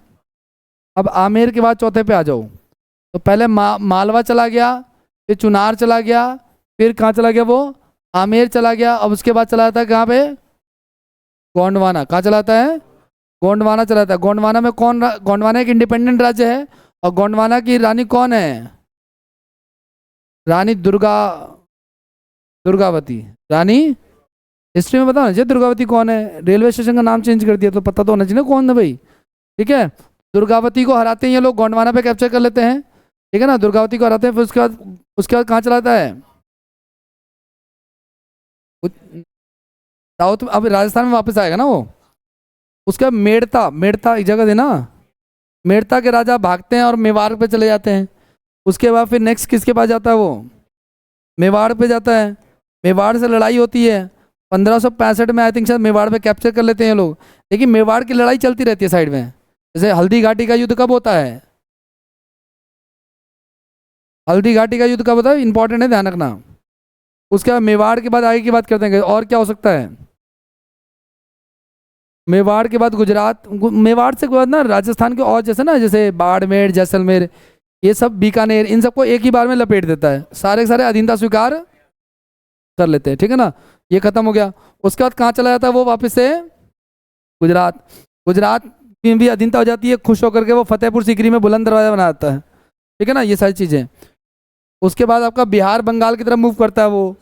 उसके बाद फिर आपका बंगाल बिहार के बाद आपका ये साउथ की तरफ आ जाता है ना, दक्कन। उसके बाद फिर सिंध जाता है, काबुल जाता है। काबुल में मानसिंह को ही भेजता है वो लड़ने के लिए। और उसके बाद श्रीनगर की तरफ कैप्चर करता है और अपना एम्पायर जो है वो पूरी तरीके से फैला लेता है। आगे की बात करें, नेक्स्ट क्या कह रहा है। हाँ, सिंध और बोला तो, सिंध और काबुल। अब आगे की बात करते हैं, अकबर की जीवनी की अगर हम बात करें, प्रशासनिक व्यवस्था, एडमिनिस्ट्रेशन की बात करें, इसकी एडमिनिस्ट्रेशन की जानकारी इन किताबों से मिलती है। किससे मिलती है, आईने अकबरी से। किससे मिलती है, और आईने अकबरी को लिखा किसने, अरे भट्ट, अबुल फजल। किसने लिखा है, अबुल फजल ने लिखा। आईने अकबरी को किसने लिखा है, ये किताब 4 वॉल्यूम्स है, 4 से 5 वॉल्यूम है। 1, 2, 3 और चौथी जो है वो 2 वॉल्यूम्स है इसमें इंक्लूड। टोटल 5 वॉल्यूम है किताब है। ठीक है ना, अब आगे की बात करते हैं। तो हमें अकबर की मिलिट्री सिस्टम और प्रशासन की जानकारी किस किताब से मिलती है, आईन अकबर से मिलती है। किसने लिखा है, अब देखो, मुगल कालीन सैन्य व्यवस्था पूरी तरीके से मनसबदारी प्रथा थी जिसे अकबर ने आरंभ किया था। ठीक है, इसके बारे में अभी पढ़ेंगे हम लोग। 1577 में अकबर ने इसे एकल प्रणाली के रूप में आरंभ किया, किंतु बाद में इसे जात और सवार में द्विविकरण करके आगे इसको डिवाइड कर दिया। ठीक है, देखो सुनो, मनसबदार क्या होता है, कैसे बताएं। सुनो, अकबर का इतना बड़ा एम्पायर है, उसको मैनेज करने के लिए भरोसे वाला आदमी चाहिए। कैसा आदमी चाहिए, भरोसे वाला आदमी चाहिए। तो मैं क्या करता हूँ कि ये मान लो किसी छोटी जगह के राजा हैं, तो मैंने इनको 5000 का मनसबदार बना दिया। इसका क्या मतलब है, मतलब इनको मैंने 5000 सैनिक दे दिए हैं, ऐसा कह लो आप लोग। इनके पास 5 ही हजार सैनिक, क्योंकि ज़्यादा सैनिक लेंगे तो हमारे खिलाफ ही कार्रवाई करेंगे। तो इनको 5000 सैनिक दे दिए हैं, और बदले में एक जगह तो इनकी थी और उसी में वो टैक्स वैक्स ले रहे हैं, और प्लस में हमारे अंडर ही रहेंगे, ये उड़ भी नहीं सकते ज़्यादा। तो सारी बातें, तो मनसबदारी ऐसी ही। तो जब शिवाजी गए थे औरंगजेब के दरबार में, तो औरंगजेब ने उनको 5000 का मनसबदार बना दिया था, जो कि शिवाजी को ये बात बुरी लग गई थी कि हम इतने बड़े राजा हैं। ठीक है ना, एक्चुअली औरंगजेब शिवाजी को राजा का टाइटल ही नहीं देना चाहता, लास्ट में मजबूरी में उसको देना पड़ा। ठीक है, परेशान होकर के, इतना ज़्यादा नाक में। शिवाजी कौन है, शिवाजी राजपूतों के जो प्रोटोकॉल्स हैं उसके अगेंस्ट है। राजपूत कौन है ना, जो दुश्मन को तलवार की नोक पे रखे वो राजपूत। मीम देखा है, चलो देखो सुनो, राजपूत ईमानदार होते हैं। यही तो देखा ना कि भाई एक बार बोल दिया कि मैं निहत्थे पे नहीं उठाऊंगा तलवार, मत उठा भाई, वो तो उठाएगा ना सामने वाला। समझ पा रहे हो। तो राजपूतों की प्रॉब्लम क्या है कि निहत्थे पे तलवार नहीं उठाएंगे, झूठ नहीं बोलेंगे, बेईमानी नहीं करेंगे, छुप के अटैक नहीं करेंगे। शिवाजी में ऐसा कोई गुण, वो निहत्थे को भी मार सकते हैं, वो छुप करके गोरिल्ला टेक्निक से भी मारते थे, छल बल सब अपनाते थे। इसीलिए वो लोग सर्वाइव कर गए। कौन, मराठा। तो मराठा एम्पायर आगे चल के बहुत बड़ा बनता है, बहुत बड़ा। जितना एरिया इनका है ना, मुगलों का भी देखा था ना आपने, उतना ही एरिया मराठाओं का एक टाइम पे। लेकिन जब पानीपत की तीसरी लड़ाई होती है, किसके बीच में, मराठाओं और अहमद शाह अब्दाली के बीच में, किसके बीच में, तो मराठा खत्म हो जाते हैं उसके बाद, जब मराठा ग्रो नहीं कर पाते। ठीक है ना, ये चीज़ है। वरना अगर वहाँ पे अगर मराठा जीत जाते तो हो सकता है कि ये हम लोग जय महाराष्ट्र बोल रहे होते। ठीक है ना, अगर मराठा ग्रो कर जाते तो हम क्या बोलते, जय राम महाराष्ट्र बोल रहे होते, क्योंकि मराठा यही बोलते हैं। अब महाराष्ट्र में जाओ तो दे विल नेवर से जय हिंदुस्तान, जय भारत, ऐसा कुछ नहीं बोलेंगे। दे विल से ऑलवेज क्या, जय महाराष्ट्र, समझ पा रहे हो उस चीज़ को आप लोग, वो चीज़ है उनका अलग ही चल रहा है। ठीक है, खैर कोई बात नहीं, आगे पॉलिटी में बढ़ाऊंगा, पढ़ाऊंगा उनकी क्या दिक्कत है। खैर फिलहाल मैं किसकी बात कर रहा था आपको, तो ये सारे व्यवस्थाओं के बारे में मिला। आगे नेक्स्ट की बात कर लेते हैं, और देखो आप लोग और क्या है। अबुल फजल ने आईन अकबरी लिखी थी, जिसमें मनसब के 66 कैटेगरी में डिवाइड किया हुआ था, है ना। किसी को 500 का, किसी को 5000, कैसे कैसे अलग अलग मनसब होंगे शायद में भी। आगे और क्या कह रहा है आपका, रिलीजियस पॉलिसी बताया मैंने आपको कि इसने दास प्रथा का अंत किया। अकबर ने किसका अंत किया। अब गुलाम का आपने किसी का भी नाम नहीं सुना, गुलाम कोई था ही नहीं, पहले होता थे। ठीक है, दूसरा ये, इसने तीर्थ यात्रा कर समाप्त कर दिया था, गए जजिया कर, जो गैर मुसलमानों पर लगता था उसको इसने क्या कर दिया था। वो मूवी में भी देखा होगा, जोधा अकबर मूवी में दिखा रखा है। और इसने जजिया कर को समाप्त कर दिया। इसने फतेहपुर सिकरी में इबादत खाना का निर्माण करवाया और प्रत्येक बृहस्पतिवार को धार्मिक चर्चा करता था। धार्मिक चर्चा में क्या होता था, हिंदू धर्म का जो सबसे टॉप बंदा होगा, जिसको नॉलेज होगी वो आ जाएगा, मुस्लिम धर्म का आ जाएगा टॉप बंदा, ईसाइयों का, हर धर्म का आ जाएगा, और उसमें डिबेट चलती थी। इन्हीं सबको मिला करके एक मिक्स वेज बनाकर एक नया धर्म, जिसका नाम था दीने इलाही। ठीक है, तो आगे की बात करते हैं। इबादत खाना में सभी धर्मों का प्रवेश की अनुमति थी। ठीक है ना, और क्या था, और देख लेते हैं एक बार।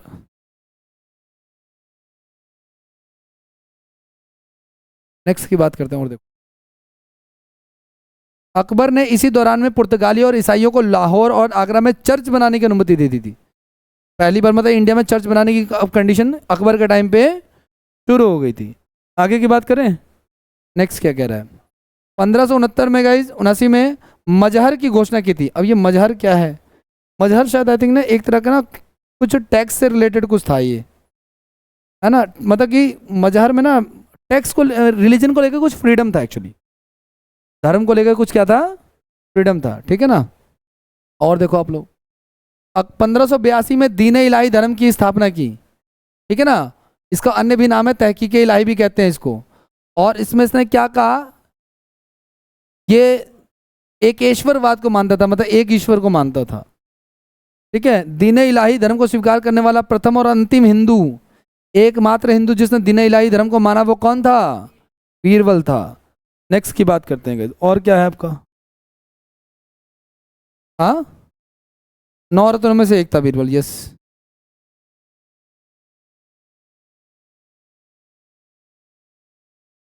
तो खत्म हो गया ये तो भाई।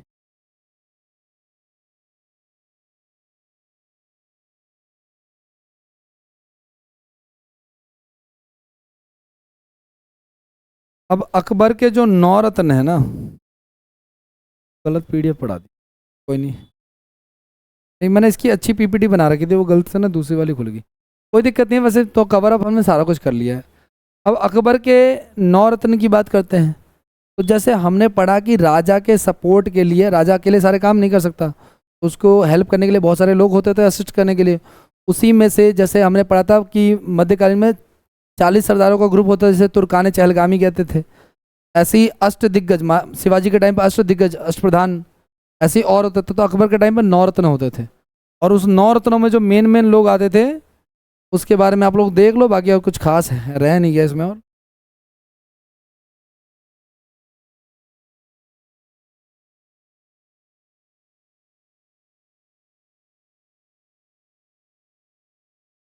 अकबर भाई हाइट में छोटा था, लेकिन किसी को लपेट सकता था एक बार में, लपेट देता था।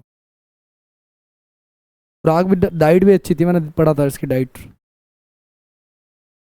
दम चंगेजी वंगेजी तो लपेट देता था ऐसी। फुल प्लेट चंगेजी एक बार में लपेटा, एक बंदा लपेट देता था, बताओ यार। यहाँ क्वार्टर नहीं लपेटी जा रही।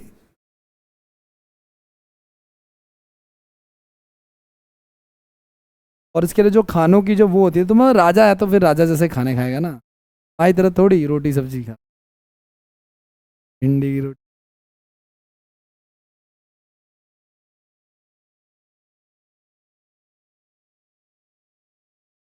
हाँ, 5.5 फुट ज़्यादा हाइट तो मेरे से थोड़ा सा कम ही, लेकिन शरीर बहुत चौड़ा वोड़ा था इसका, ऐसी बात नहीं है। 6 फुट वालों को भी लपेट देगा।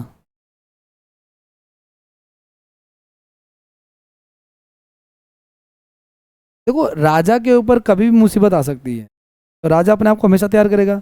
ये लोग एक्सरसाइज के लिए क्या करते थे, वर्जिश करते थे और कुश्ती लड़ते थे और जानवरों को कंट्रोल करते थे, बड़े बड़े हाथी को कंट्रोल कर लिया, मूवी में दिखाया ना। ये जो था ना वो मानसिंह ऐसे ही कंट्रोल करता था, दो दो हाथियों को कंट्रोल कर लेता था मानसिंह एक ही बार में, पागल हाथियों को।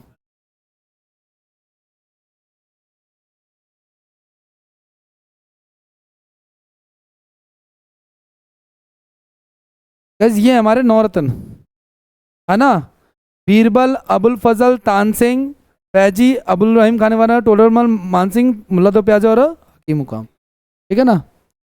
उसको प्याज पसंद थी इसलिए अकबर ने उसको प्यार से उसको कह दिया था मुल्ला दो प्याजा। जैसे आप रेस्टोरेंट में जाते होता था ना, पनीर दो प्याजा, फैजी है आई थिंक, शायद मे भी अभी आगे आएगा। देखो सुनो, देखो सुनो,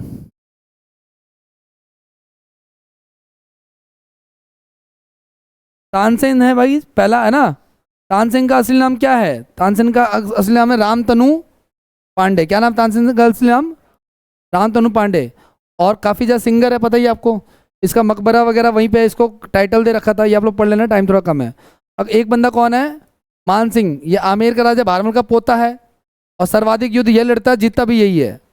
ठीक है। और कह रहा है एक है आपका टोडरमल, ये अकाउंट संभालता था। क्या संभालता था ये बंदा? और अकबर से पहले ये शेर शाह सूरी के दरबार में था। शेर शाह सूरी के दरबार में कौन था? वो जब उधर मर गया तो इधर आ गया, वो टीम बदल ली इसने। ठीक है ना। उसका था अबुल फजल, कौन है उसके नीचे? कौन था? टोडरमल ही था। अबुल फजल है दीन इलाही धर्म के मुख्य पंडित था ये, है ना। अकबर आईना अकबर इसने लिखी थी और सारे काम इसने किए थे। आगे नेक्स्ट की बात करते हैं, फैजी की बात करते हैं। ये अबुल फजल का बड़ा भाई था जो कि कवि के पद पर था और गीता जो पुस्तक है ना, भगवत गीता और लीलावती पुस्तक, इनका अनुवाद किया था। और क्या था? अब्दुल रहीम खाने खाना, ये बैरम खां का पुत्र था। ठीक है ना। खाना खाना का टाइटल मिला हुआ था इसको। ठीक है ना। ये ट्रांसलेशन डिपार्टमेंट का क्या था? प्रधान था। ठीक है ना।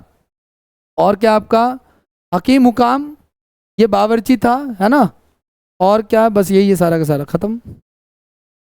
बीरबल पहले था, जो मैंने पता है ना बीरबल के बारे में था इसमें। बीरबल आप लोगों को पीडीएफ भेजूंगा, उसमें देख लेना आप लोग, ठीक है।